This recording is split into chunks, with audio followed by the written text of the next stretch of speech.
Osun, the great mother of the river, hear my plea. I have walked these waters all my life, yet they have forsaken me. I beg of you, show me mercy and bless my nets. Olanrewaju plead. Welcome back to my channel. Please kindly subscribe and give this video a thumbs up. Thanks. This story is titled The River Goddess's Bargain.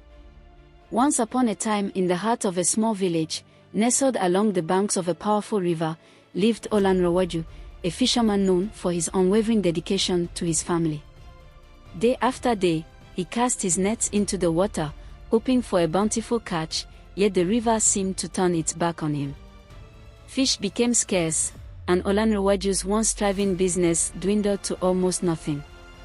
His wife, Adoni, tried to stretch what little they had, but their children went to bed hungry more often than not. One evening, as Olanrewaju sat by the river's edge, watching the sun dip below the horizon, despair filled his heart. He had heard stories of how the river goddess, Osun, would sometimes answer the pleas of those in dire need. With nothing left to lose, Olanrewaju fell to his knees, his voice trembling with desperation. Osun, great mother of the river, hear my plea. I have walked these waters all my life, yet they have forsaken me. I beg of you, show me mercy and bless my nets. In return, I shall honor you with offerings from every catch. For a long moment, there was only the sound of the river's gentle current. Olanrewaju sighed, feeling foolish for believing the old tales. But just as he was about to leave, the water before him began to ripple and glow with a golden light. Rising from the river, Osun appeared, her presence radiating grace and power. She was adorned in flowing garments of gold and white, her hair cascading like waterfalls over her shoulders. Her eyes, deep and knowing, gazed upon Olanrewaju with a mix of kindness and solemnity. You have called upon me, fisherman, she said, her voice like the tinkling of bells and the rush of water over smooth stones. But know that the river's gifts do not come without a price. Olanrewaju bowed his head. I am willing to do anything, great goddess. My family is suffering, and I have no other means to provide for them. Osun smiled softly, though there was an edge of sadness in her eyes.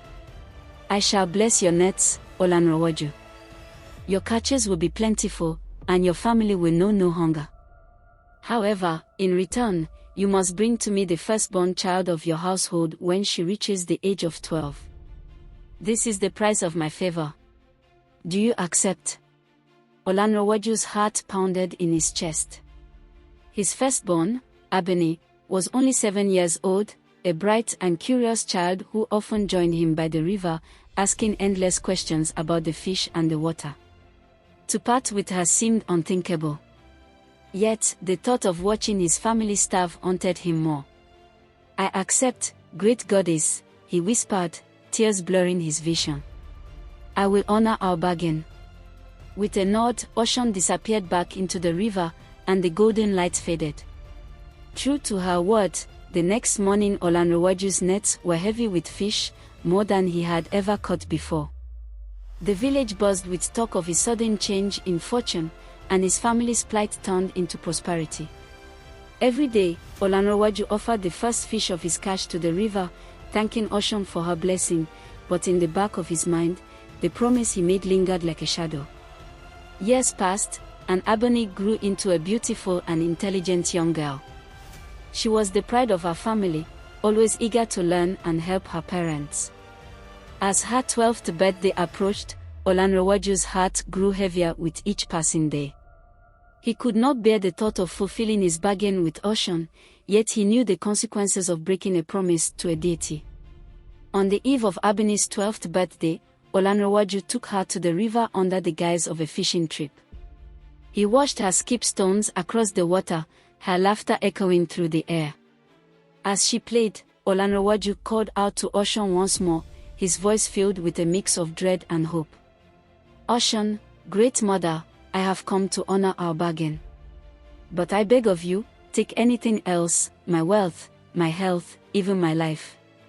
Just spare my daughter. The river remained still for a long moment before Osun emerged again, her expression unreadable. She looked at Abini, then at Olanrewaju, and sighed deeply.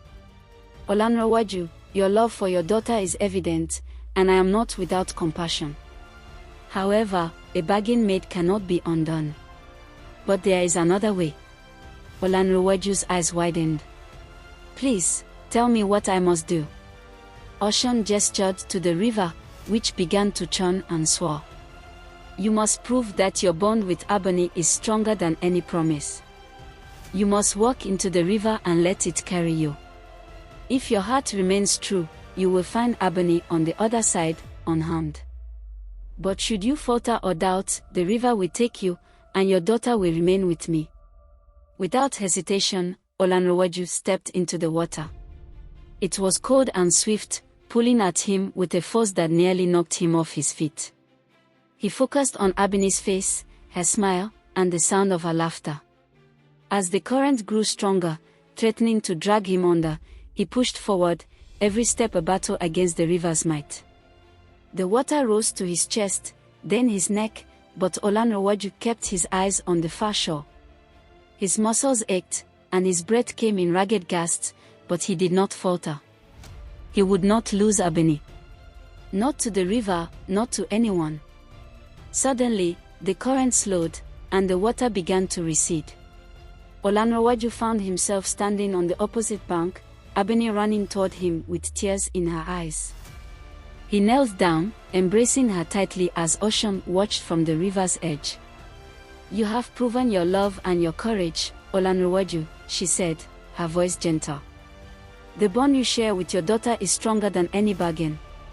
She is yours to keep. With a final wave of her hand, Osun disappeared, leaving Olanrewaju and Abini to return home together. The river continued to bless Olanrewaju's nets, but from that day on, he never forgot the lesson he had learned, that the greatest treasures were not in the bounty of the river, but in the love and sacrifice he was willing to make for his family.